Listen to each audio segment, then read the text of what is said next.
오늘 우리에게 주시는 하나님의 말씀은 신약성경 에베소서 6장 23절로 24절 말씀입니다. 에베소서 6장 23절로 24절까지 말씀을 봉독합니다. 이 계시 말씀을 봉독할 때 살아계신 하나님의 음성을 들으실 수 있기를 바랍니다. 아버지 하나님과 주 예수 그리스도께로부터 평안과 믿음을 겸한 사랑이 형제들에게 있을지어다. 우리 주 예수 그리스도를 변함없이 사랑하는 모든 자에게 은혜가 있을지어다. 아멘. 오늘 본문 말씀이면서 또한 동시에 에베소서의 마지막 말씀 문장은 이렇게 되어 있습니다. 우리 주 예수 그리스도를 변함없이 사랑하는 모든 자에게 은혜가 있을지어다. 바울의 간절한 소망이 느껴지는 말씀이기도 하고 또 동시에 편지를 읽은 많은 사람들을 향한 따뜻한 그의 마음이 느껴지는 그런 말씀이라고 할 수 있겠습니다. 여러분은 이 말씀을 읽을 때 어떤 느낌이 드십니까? 여러분은 이 말씀을 읽으시면서 어떤 생각이 들으셨습니까? 이 문장을 언뜻 보면 이런 말씀으로 읽힐 수 있습니다. 그리스도를 변함없이 사랑하는 사람은 하나님의 복을 받게 될 것이다. 이런 말씀으로 읽힐 수 있을 것입니다. 너희에게 은혜가 있을지어다 라는 이 말의 뜻이 무엇일까? 이 은혜라는 말이 무엇일까를 우리가 어떻게 생각하느냐에 따라서 이 말씀이 다르게 읽힐 수도 있을 것입니다. 만약에 이 말씀을 세상의 복으로 연결시켜서 너희에게 은혜가 있을 것이다 라는 이 말씀을 너희에게 이 세상의 복이 임할 것이다 라는 말로 이해하고 이 말씀을 읽게 되면 이런 느낌이 들겠죠. 그리스도를 변함없이 사랑하는 사람은 고통을 당하지 않게 될 것이다. 그리스도를 변함없이 사랑하는 사람은 자녀를 얻을 것이고 그 자녀 후손들이 잘 되는 것을 보게 될 것이다. 그리스도를 변함없이 사랑하는 사람은 사업이나 또 자신이 하는 일에 성공을 거두게 될 것이다. 이런 말씀으로 읽혀질 수 있을 것입니다. 여러분, 이 말씀을 이렇게 또 마음으로 받을 수 있을 것이기도 합니다만은, 그러나 자칫하면 이 말씀은 자칫 이 은혜라는 단어를 세상적인 관점에서 해석하는 그런 결과를 초래할 수도 있습니다. 어찌 보면 우리가 신앙생활을 하는데 큰 동기부여가 되는 말씀이 될 수도 있겠지만, 그러나 에베소서를 통하여서 또 바울 사도를 통하여서 하나님께 주시는 그 말씀의 본뜻과는 조금 다른 그런 해석을 하며 이 말씀을 또 적용하며 살아갈 수도 있겠다라는 생각이 듭니다. 자, 그렇다면 이 말씀의 본뜻은 무엇일까요? 여러분, 우리가 신앙생활을 하면서 은혜가 있기를 바랍니다 라는 말을 참 많이 씁니다. 여러분은 그 은혜가 있기를 바랍니다 라는 말을 쓸 때 어떤 의미로 사용하십니까? 또 여러분에게 평강이 있기를 바랍니다 이런 말씀을 자주 사용하시는데, 또 우리가 신앙적인 용어로 아주 많이 쓰는 용어인데 이 용어는 대부분 바울로부터 온 용어이죠. 이 말을 사용하실 때 여러분은 어떤 느낌을 가지고 어떤 마음을 담아서 이 말씀을 사용하십니까? 사실 바울 사도는 이 은혜와 평강 또는 은혜와 평안이라고 하는 카리스라고 하는 단어와 에이레네라고 하는 이 단어를 상당히 많이 썼습니다.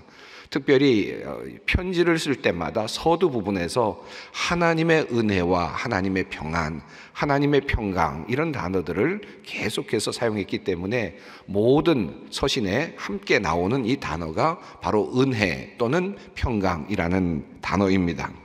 오늘 본문이 있는 에베소서의 말씀도 그러합니다. 에베소서도 바로 이 은혜와 평강이라는 말로 시작이 되고 있습니다. 하나님의 뜻으로 말미암아 그리스도 예수의 사도된 바울은 에베소에 있는 성도들과 그리스도 예수 안에 있는 신실한 자들에게 편지하노니, 하나님 우리 아버지와 주 예수 그리스도로부터 은혜와 평강이 너희에게 있을지어다.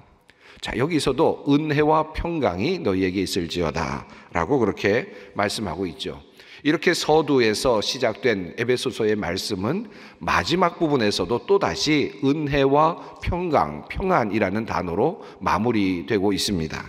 23절에서 평안, 평강이라는 에이레네라는 단어가 나오고 있고, 그리고 24절에서 은혜라고 하는 카리스라는 단어가 또다시 등장하고 있습니다. 다시 말하면 에베소서의 앞과 마지막을 이 은혜와 평안이라고 하는 단어가 감싸고 있다라고 말씀드릴 수 있겠습니다. 자, 그렇다면 이 바울 사도가 에베소서를 통하여 말씀하고 있는 이 은혜는 무엇일까요? 세상적으로 잘 사는 것을 말할까요? 성공하는 것을 말할까요? 어떤 의미로 이 은혜를 담아서 바울 사도는 성경 속에서 우리에게 말씀하고 있습니까? 이 은혜라는 말씀은 카리스라는 단어라고 말씀을 드렸는데, 이 단어가 에베소서에 12번 나오고 있습니다. 이 12번의 사용을 살펴보면 바울 사도가 말하고 있는 은혜가 무슨 뜻인지 어느 정도 이해할 수 있습니다. 이 은혜라는 단어를 조금 나누어서 살펴보면, 크게 보면 에베소서를 통하여 바울 사도를 통해서 주시는 하나님의 말씀을 보면 크게 두 가지 영역으로 나누어져 있음을 볼 수 있습니다. 우선 첫 번째로 1장 6절에서 사도 바울은 이 은혜를 이렇게 말합니다. 우리에게 거저 주시는 바 그의 은혜라고 그렇게 말씀하고 있습니다. 자, 은혜는 거저 주어졌다라고 그렇게 말씀을 하는 거죠. 자, 그런데 이 거저 주어진 것이 무엇인지를 7절에서 계속 이어서 말씀합니다. 그의 은혜의 풍성함을 따라 그의 피로 말미암아 속량 곧 죄 사함을 받았느니라. 자, 다시 말하면 하나님께서 주신 은혜는 거저 주시는 은혜였는데, 그 거저 주신 은혜는 바로 그의 피로 말미암아 우리 모두가 속량을 받은 것, 다시 말하면 죄 용서함을 받은 것이다. 이것이 첫 번째 하나님께서 주신 은혜라고 그렇게 말씀하고 있습니다. 자, 그러니까 하나님께서 우리에게 주시는 은혜는 무엇입니까? 죄 사함의 은총, 죄 용서함의 은총, 바로 이것이 하나님의 은혜입니다. 이 말씀을 2장 5절은 이렇게 다시 표현합니다. 너희는 그 은혜에 의하여 믿음으로 말미암아 구원을 받았으니 이것은 너희에게서 난 것이 아니요 하나님의 선물이라. 너희가 구원을 받은 것이 바로 하나님의 선물이고 바로 이것이 하나님의 은혜이다 라는 말씀입니다. 우리가 은혜가 여러분에게 있기를 바랍니다 라는 말을 사용할 때마다 사실은 이 바울이 말했던 이 의미가 담겨 있는 것입니다. 자, 우리는 이 말씀 속에서 바울이 말하는 바 은혜가 무엇인지를 분명하게 이해할 수 있습니다. 그것은 바로 우리를 구원하신 하나님의 은혜, 우리를 구원하시고 우리를 살려내신, 그리고 새로운 생명을 주신 하나님의 은혜, 이것을 우리는 하나님의 선물이라고 말하고 또한 하나님의 은혜라고 말합니다. 자, 그런데 이 은혜의 차원은 바울에게 있어서 3장으로 넘어가면서 또 다른 차원이 열려집니다. 그는 이렇게 말합니다. 내게 주신 하나님의 은혜의 선물을 따라 내가 일꾼이 되었노라. 즉 바울은 자기 자신에게 주신 그 사명을 주신 그것이 바로 하나님의 은혜다라고 그렇게 말씀하고 있습니다. 하나님의 일을 할 수 있도록 부르신 것이 나에게는 큰 은혜다. 하나님을 위해서 사용될 수 있는 것이 나에게는 너무나도 큰 은혜다라고 그는 이렇게 말씀하고 있습니다. 자, 그리고 한 걸음 더 나아가서 모든 사람들에게 바로 이 은혜, 사명의 은혜를 주셨다라고 말씀을 하고 있습니다. 우리 각 사람에게 그리스도의 선물의 분량대로 은혜를 주셨나니, 각자의 그 분량만큼 하나님께서 선물을 주셨는데 그 선물은 무엇인가 하면 하나님의 일을 할 수 있도록 해주셨다. 하나님의 사역을 감당할 수 있도록, 하나님의 사역에 동참할 수 있도록 해주셨다. 이것이 바로 나에게는 큰 은혜이다 라고 말씀을 하고 있습니다. 이것이 바울 사도가 말하고 있는 두 번째 은혜입니다. 에베소서를 통해서 우리가 확인하는 하나님의 은혜는 바로 첫 번째로 구속의 은혜이며 두 번째로 사명의 은혜라고 정리할 수 있습니다. 자, 그러면 여러분 한번 생각해 보십시다. 바울 사도는 서신을 쓸 때마다 은혜가 너희에게 있을지어다 라고 그렇게 말씀하고 있습니다. 자, 이 말씀의 뜻은 무엇입니까? 은혜가 너희에게 있을지어다 라는 이 말씀의 의미는 무엇일까요? 이것은 이렇게 해석할 수 있지 않을까 생각합니다. 하나님께서 우리를 구원하신 그 은혜의 감격이 늘 있기를 원한다. 하나님께서 우리를 구원하신 그 구원의 감격이 너희에게 늘 살아있기를 원한다 라고 하는 말씀이 되겠습니다. 은혜가, 하나님의 은혜가 너희와 함께 있기를 원한다 라고 하는 이 말씀은 더 무엇인가가 모자라서 우리에게 부요함이 덧붙여지고, 더 모자람이 있어서 우리에게 어떤 또 다른 축복이 덧붙여지고, 더 모자람이 있어서 우리에게 어떤 것이 덧붙여지는 그런 은혜가 아니라 하나님의 은혜가 너희에게 임하기를 원한다, 하나님의 은혜가 너희와 함께하기를 원한다는 이 바울의 말씀 속에는 하나님께서 너희를 구속하신 그 구속의 은혜가 감격으로 살아나 있기를 원한다, 감격으로 존재하기를 원한다 라고 하는 말씀입니다. 또 한편으로 이 말씀은 하나님의 은혜가 너희와 함께하기를 원한다라고 하는 이 말씀의 본래의 뜻은 하나님께서 너희에게 맡겨주신 그 사명, 그 사명의 감격이 너희에게 살아있기를 원한다, 그 사명의 감동으로 너희가 힘차게 기쁨으로 살아가기를 원한다라고 하는 그 말씀이라 할 수 있겠습니다. 바울을 통하여 말씀하시는 이 하나님의 은혜, 그리스도의 은혜는 그러므로 구원의 감격이 있는 것이고 사명의 감격이 있는 것이라 말할 수 있습니다. 이것이 바로 하나님의 은혜, 그리스도의 은혜입니다. 오늘 우리는 네 분의 장로님을 안수하는 임직 예식을 갖습니다. 이 임직 예식이 바로 하나님의 은혜를 우리에게 잘 보여주고 있습니다. 이제 하나님께서 나를 구원해 주셨다라고 하는 이 감격을 넘어서서 이제는 하나님께서 나에게 특별한 직분을 주셨다, 이 특별한 직분이 높아서가 아니라 위대해서가 아니라 하나님께서 나에게 한 사명을 맡겨주셨다라고 하는 이 사실을 감격으로 주님 앞으로 나아가는 것입니다. 이것이 바로 임직 예식이라 할 수 있습니다. 바로 은혜입니다. 장로의 직분뿐 아닙니다. 우리의 모든 직분이 하나님의 은혜입니다. 찬양대원으로 노래하는 것도 은혜이고, 지휘하고 반주를 하는 것도 은혜이고, 그리고 예배를 안내하는 것도 은혜이고, 차량 봉사를 하는 것도 은혜이고, 식당 봉사를 하는 것도 은혜이며, 또한 아이들을 가르치는 일도 은혜이고, 우리에게 주신 모든 직분들, 직원으로서, 집사로서, 그리고 권사로서, 장로로서, 목사로서 주시는 이 직분이 하나님의 은혜입니다.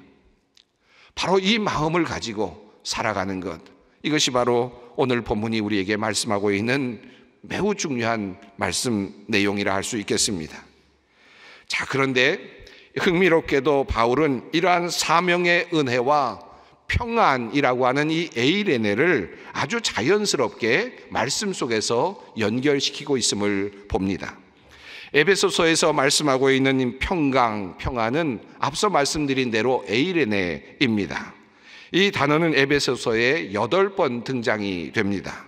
그런데 여기서 사용되고 있는 이 평안은 개별적인 마음의 어떤 안정된 상태, 편안한 느낌, 이런 것이 아닙니다.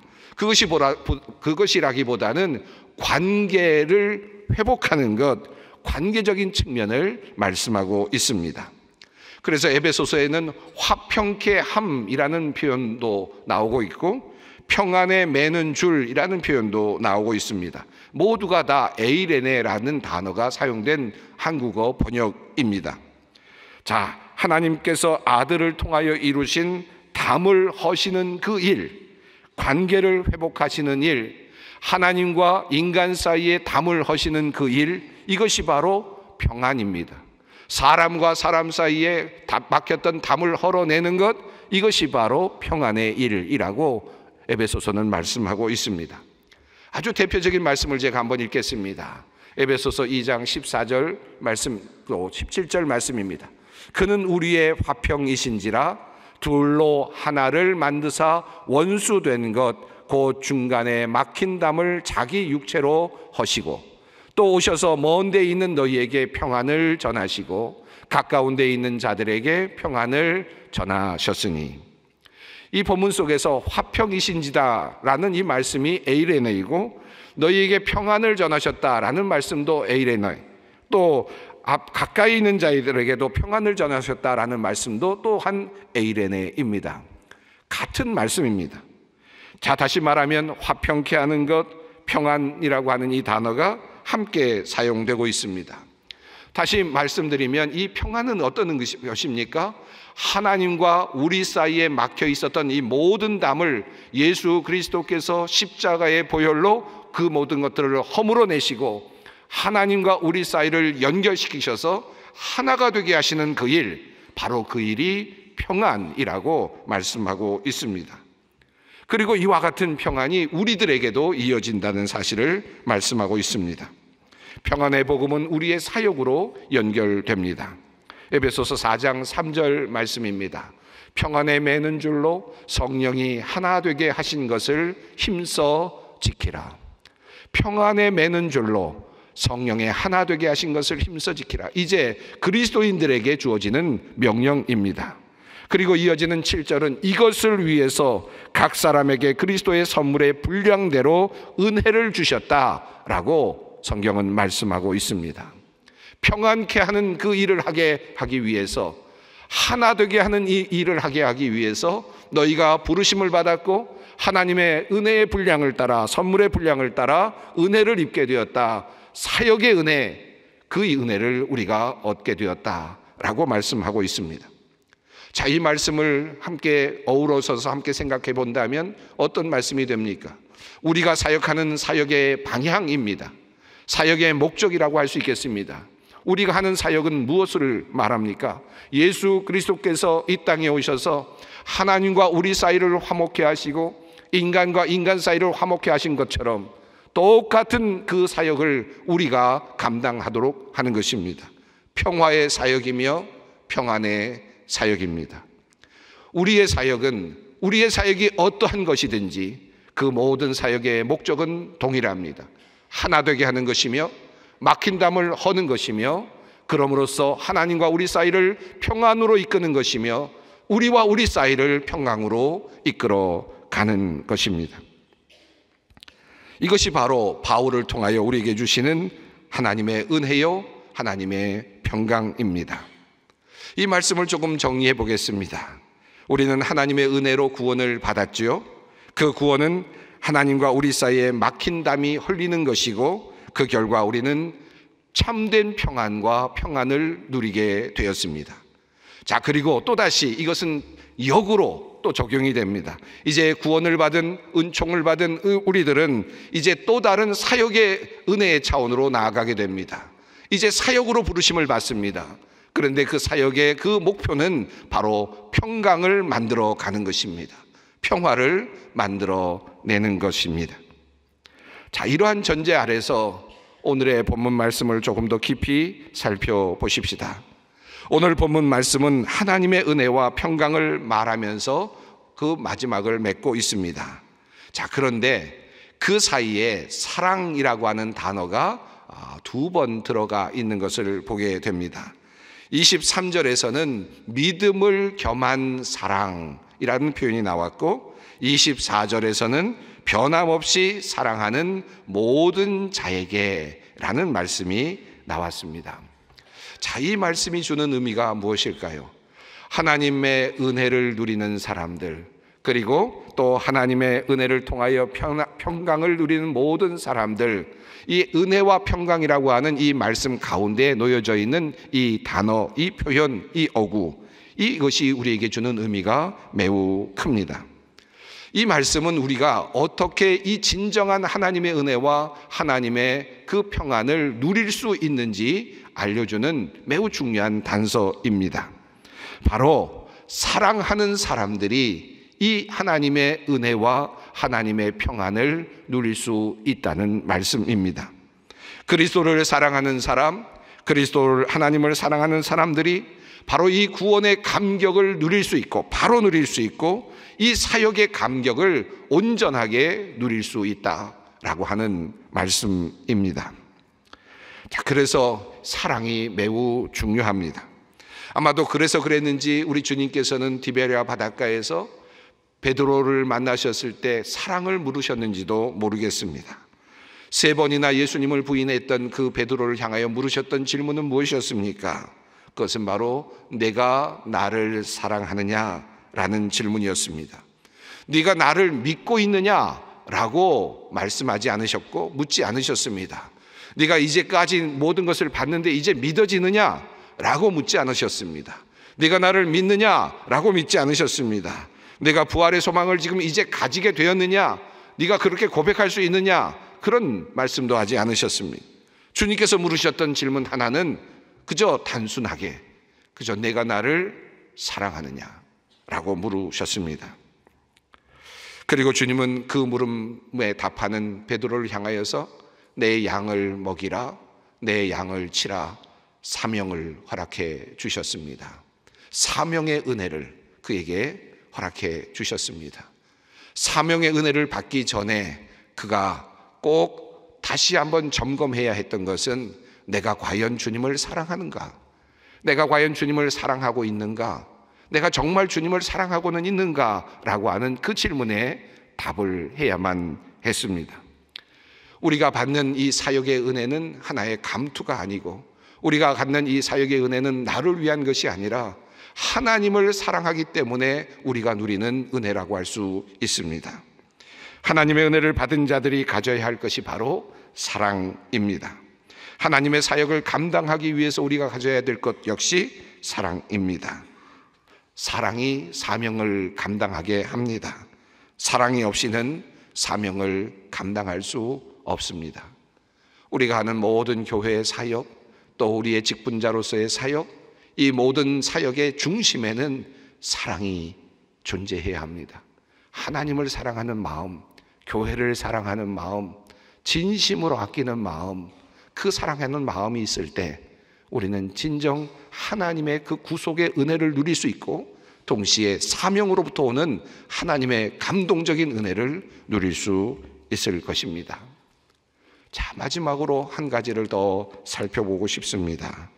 오늘 본문 마지막 절은 이렇게 되어 있습니다. 우리 주 예수 그리스도를 변함없이 사랑하는 모든 자에게 은혜가 있을지어다. 그런데 이 말씀을 읽으면서 우리는 조금 부담이 느껴지기도 합니다. 왜냐하면 변함없이 사랑하는 이라는 이 말씀 때문일 것입니다. 이 말씀이 부담스러운 이유는 변함없이라고 하는 말이 주는 무게 때문일 것입니다. 과연 우리는 변함없이 주님을 사랑할 수 있습니까? 변함없이 완전하게, 온전하게, 영원히 주님을 사랑할 수 있을까요? 이 말씀을 자칫 잘못 읽으면 이렇게 들릴 수도 있습니다. 변함없이 사랑하는 사람만이 하나님의 은혜를 누릴 수 있다. 변함없이 사랑하지 못하는 사람은 절대로 하나님의 은혜를 누릴 수 없다라는 아주 강력한 말씀으로 읽힐 수도 있을 것입니다. 그러나 이 말씀은 그렇게 읽으면 오해를 살 수 있습니다. 여러 이단들이 이런 방식으로 우리의 약점을 공략하기도 하기 때문입니다. 사실 우리는 변함없이 하나님을 온전히 사랑하기가 쉽지 않습니다. 변함없이 주님을 사랑하는 것은 우리에게 너무나도 어려운 과제입니다. 베드로 역시 그러하죠. 베드로처럼 예수님을 사랑했던 사람이 있었겠습니까?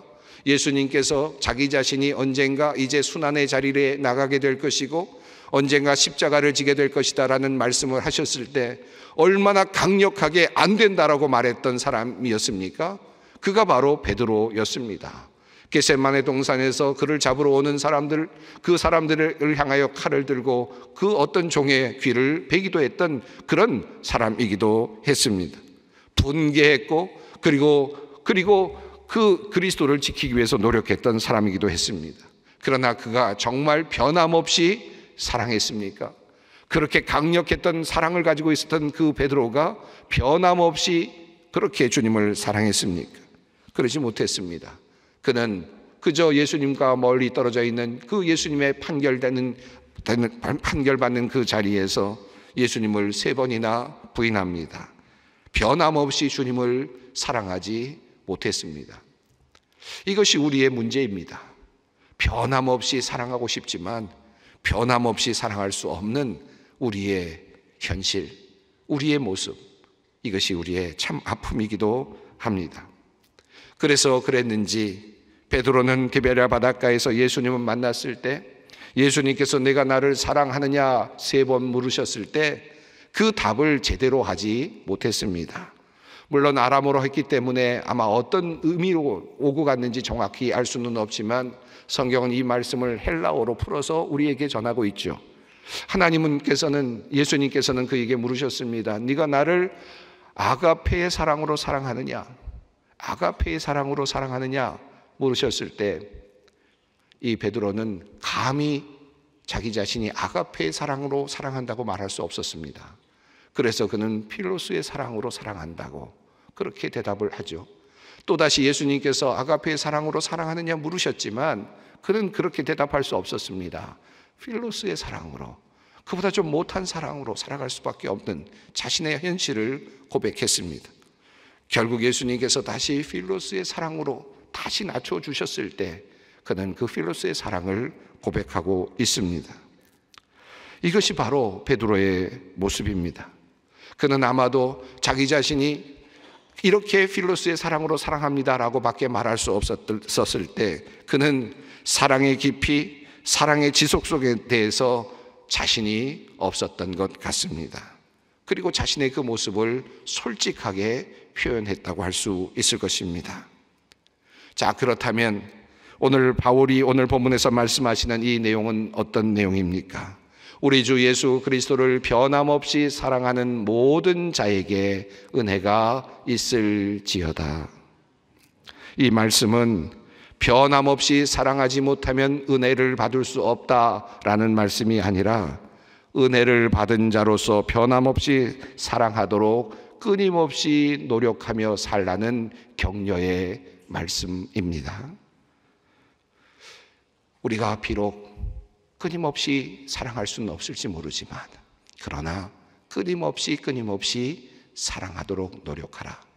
그 사랑이 있을 때 구원의 감격이 살아나게 될 것이고 그 사랑이 있을 때 사역의 감동이 생겨나게 될 것이다 라는 말씀입니다. 한 가지 말씀을 조금 다르게 읽을 가능성도 놓여 있습니다.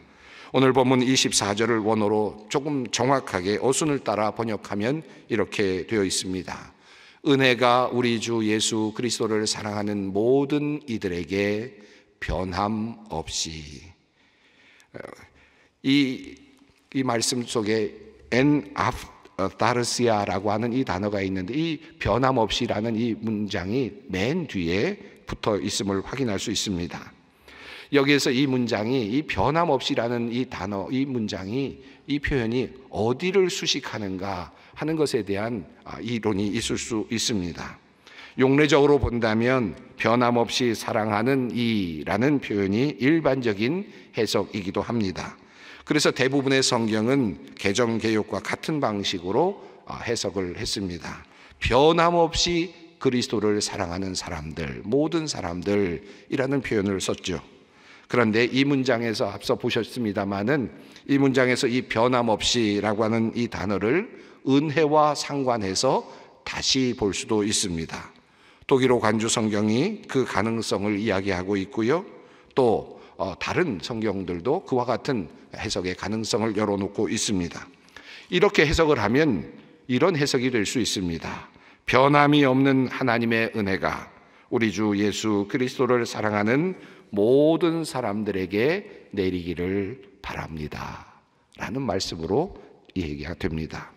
이런 해석을 New Living Translation은 이렇게 번역하고 있습니다.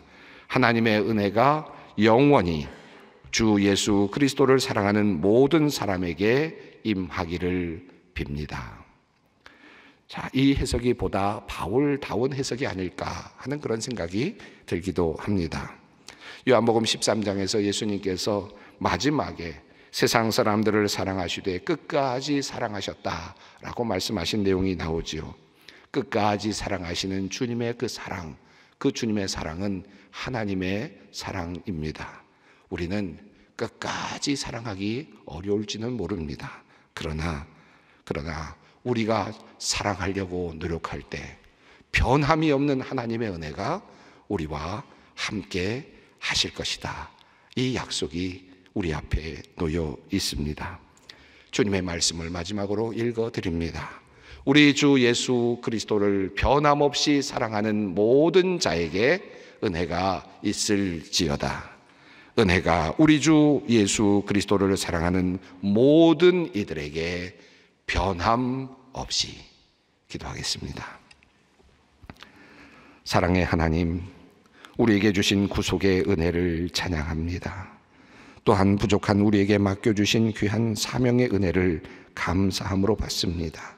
이 구원의 감격, 사명의 감격이 늘 살아있게 하옵소서. 우리에게 변함이 없는 사랑의 마음을 주시옵소서. 교회를 사랑하며 주님을 사랑하며 주님께서 맡겨주신 일들을 감당해내는 우리 모두가 되게 하여 주시옵소서. 예수님의 이름으로 기도드립니다.